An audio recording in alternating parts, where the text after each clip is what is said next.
What are conditionals and how do you use them in English? If conditionals confuse you, I don't blame you. There are so many rules and they all sound so similar. But here's the truth. If you don't understand conditionals, you will never speak English naturally. Do you ever wonder, is it if I were you or if I was you? If so, you're not alone because most of my students have problems with conditionals. My name is Michael Anton and it's my goal to make you fluent in English. Today, I'll break down conditionals step by step so you understand them once and for all. So, what are conditionals and why do they matter? Conditionals are sentences that describe possible or hypothetical situations. A hypothetical situation is a situation which may or may not be true. We use conditionals all the time in English in many different situations. Here are some examples of conditionals in English. If you don't drink water, you get dehydrated. If it rains tomorrow, I'll stay home. If I won the lottery, I would buy a house. Conditionals are one of the most powerful tools in English because they let you talk about cause and effect, make predictions,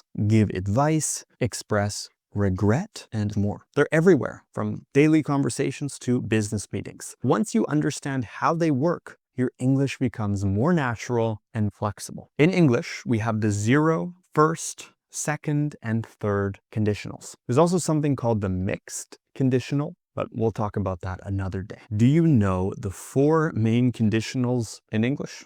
You have the 0 conditional. If you don't eat, you get hungry. The first conditional, if it rains tomorrow, I will stay home. The second conditional, if I were you, I would ask for help. And the third conditional, if she had woken up earlier, she wouldn't have missed the train. So let's look at these in a bit more detail, and I'm going to show you how to form them. Again, these are the 4 core conditionals. Each one has a specific purpose based on time, present, future, or past, and reality, real or imaginary. Once you understand the structure and meaning of each one, choosing the right conditional becomes easy. Let's talk about the 0 conditional. The 0 conditional is used to talk about facts and general truths. It's the easiest one to learn because it describes things that are always true. We form it with if plus the present simple and the present simple. We use it for scientific facts, routines, or anything that happens every time. For example, if you heat water to 100 degrees, it boils. If you don't eat, you get hungry. If the sun goes down, it gets dark. Think of this as a law of nature. It always happens. This conditional is perfect for things that never change. You'll hear it in classroom, science videos, instructions, and routines. It's probably the first thing you learned in English because there's no guesswork.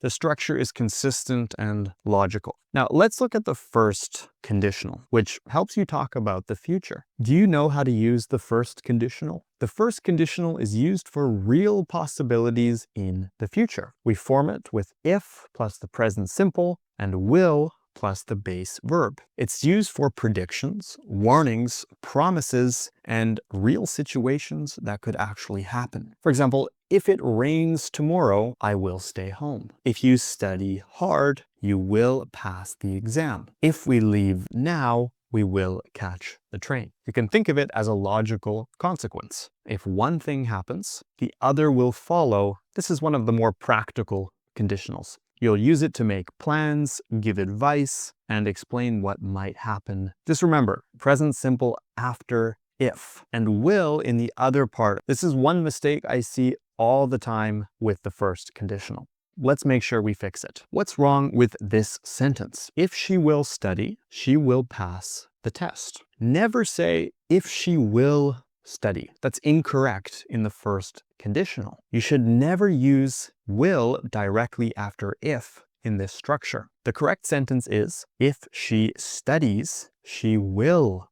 pass the test. Use the present simple after if and will in the other part of the sentence. I hear this mistake all the time, so be careful. The reason this feels tricky is because we're talking about the future, but grammatically we don't use will in the if part. You're stating a condition, not making a prediction in both parts. This one small change will make your English instantly more natural. Let's keep going and talk about how to express imaginary or unreal situations with the second conditional.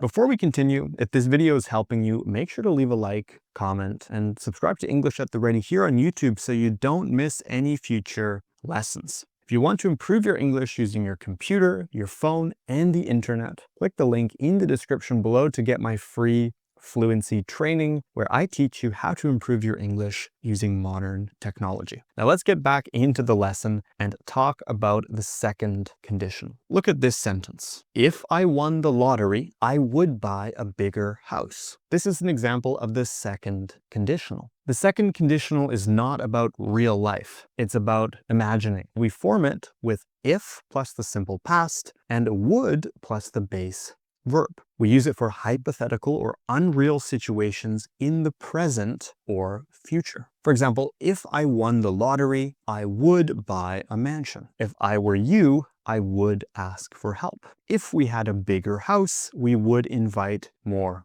guests. This conditional is great for expressing dreams, advice, and impossible situations. And yes, if I were you is grammatically correct. That's called the subjunctive mood, which is correct. If I studied harder, I would have passed the exam. If I had studied harder, I would have passed the exam. The correct answer is B, because we need past perfect. You just had in the past participle in the if part. This is called the third conditional. And the third conditional is used to talk about the past, but only about things that didn't happen. We use it to express regret or missed opportunities.